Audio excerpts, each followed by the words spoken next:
सी अखोई स्टोर ने को स्टोर है दिसनो मेटल डिपार्टमेंट ने यंग स्टील में आंसे यंग स्टील तो नहीं रोड के पठार में आंसो रोड चलो इन स्टील नांगता नहीं को करें तो लेटर में सीधा बस ओनली स्टील स्टील की रोड मपाक तनी सीधा जो रोड नांग तनी को ये हम से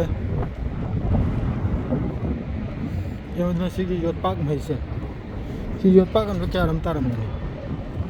रोड मपाक तनी से सी अखोई न सूरबा कंपनी सी की मेटल डिपार्टमेंट ना बा ये सी थोंग लांग साबदा हापगी मखोई की एंगल दो अदुई दनि सी मखै से बरोबर क्यों क्या इंचिनों से कम 2 इंची निमान था जैसे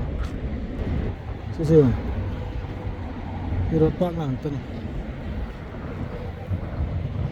क्या लोड तब नहीं सीधे पाप क्या हम था ये होना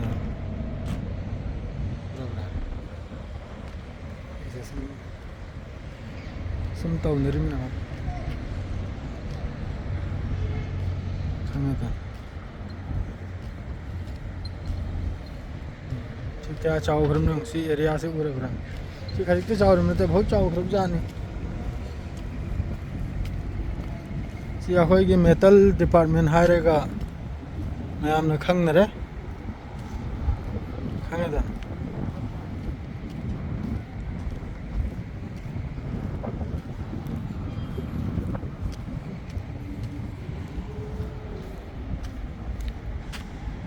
आज से लोग तो उन्हें उरे इतना गाड़ी 4 किलोमीटर लोग तो रुपया है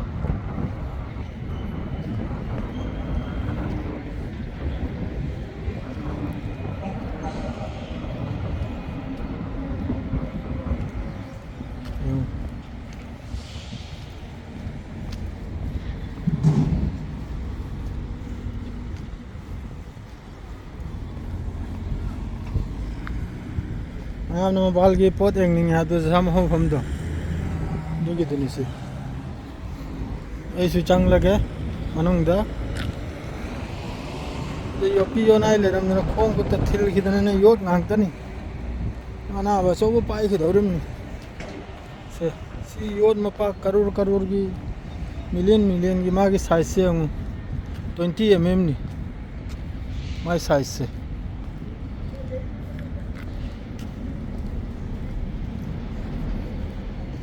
सिग्नल को 4 ट्रिप ले रहे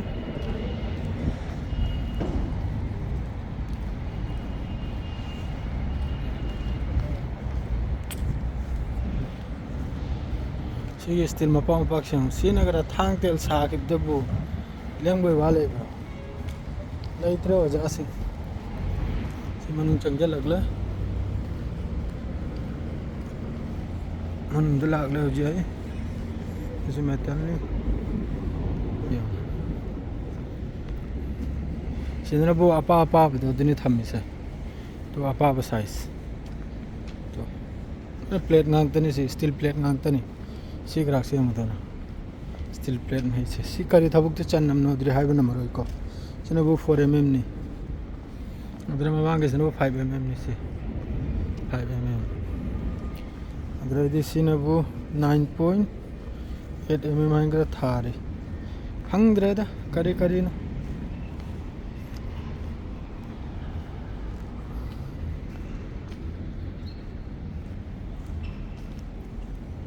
फौजान गिरे पोचई मखई से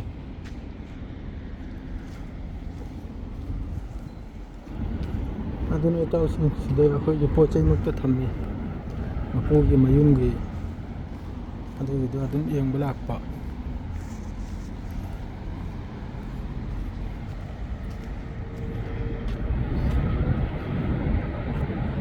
नाम थबक सुनरे